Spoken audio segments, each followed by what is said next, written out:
Good evening. So ito ang sitwasyon ng traffic sa Dumaguete. So yung motor dyan hanggang doon sa dulo, it is around 100 meters. Then dito naman sa kabila, so ang daming motor naka-park hanggang doon.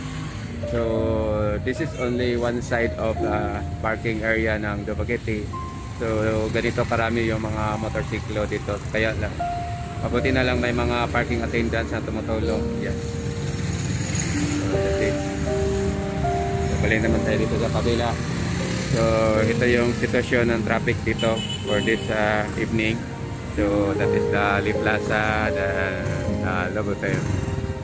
So ganito ka-traffic sa Dumaguete.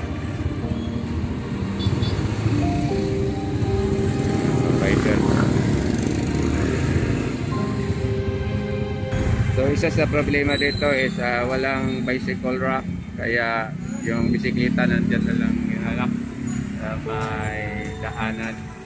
So wala tayong makikita ang bicycle rack dito. May mga cyclist nga dumadaan, ang dami oh. So that is all parang sigidas.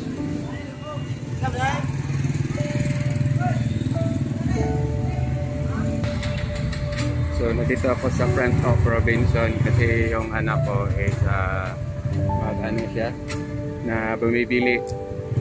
So this is the main street, Perdices Street.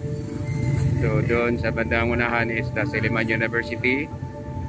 Then doon naman, punta doon is going to the Cathedral Church. Diretso na naman doon sa Pacong. Dami sasakyan na nakaparada. Ay, ito, ngapil mag-vlog. So, yun ang mga parking attendants. Sila tagi-assist dito. So, busy na busy sila. So, pag,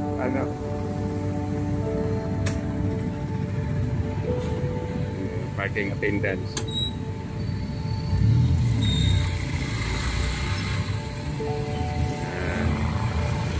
So ganito karami ang sasakyan sa Dumaguete. So hindi na yung helmet is okay lang, ordinaryong helmet basta long as nasa city proper, pero pag pumunta ka na sa highway kailangan ka nang gumamit ng yung prescribed na helmet kung nandun ka na sa highway.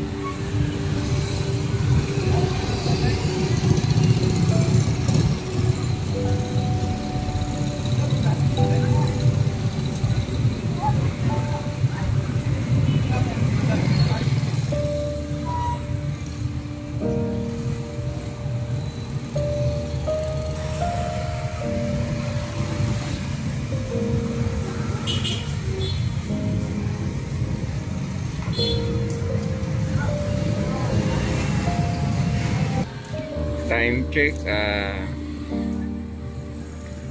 it is 7:03. So dumating na yun. Pila ka minutos ni mo sulat. So yun lang ang binili namin, isang sopo, tapos abot ka ng around 30 minutes. So time check tayo. So it is kilo na petre 7:05. So ganito karami yung mga sasakyan dito pa rin. So larga namin sok-sok ra sok-sok. Ha?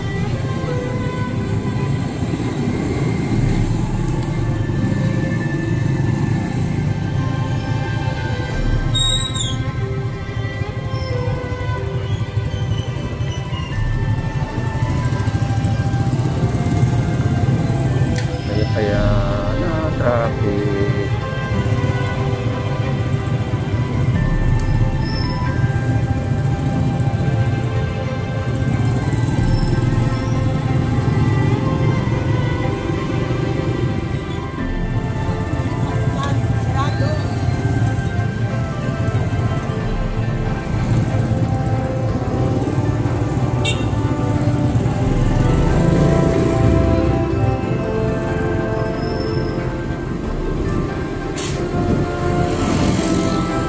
So this pa dito sa proper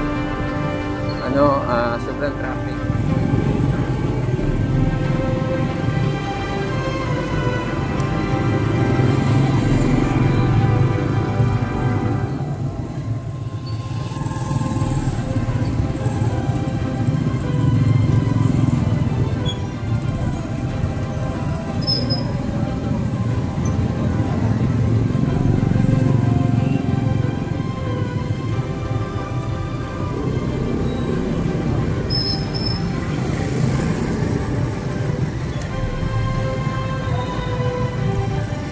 ito ang sitwasyon sa lugar namin.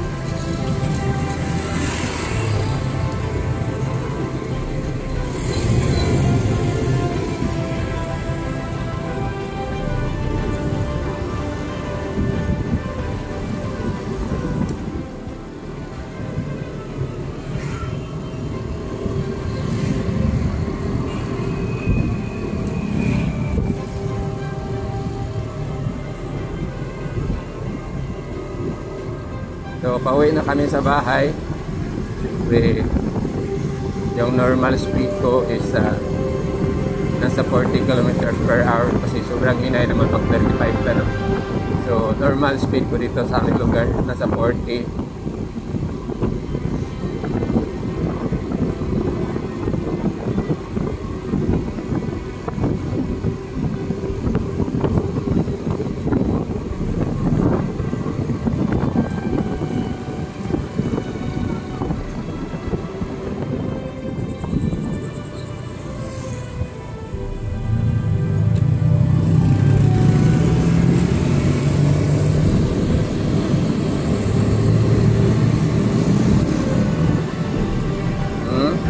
Daga namang wala helmet.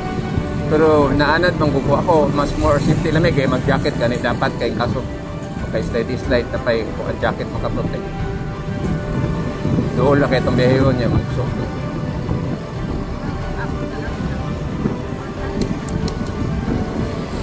Ulan siya.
Nakarating na kami sa bahay. Salamat sa panonood. God bless you all. Ito lang masishare ko sa inyo. Bye-bye.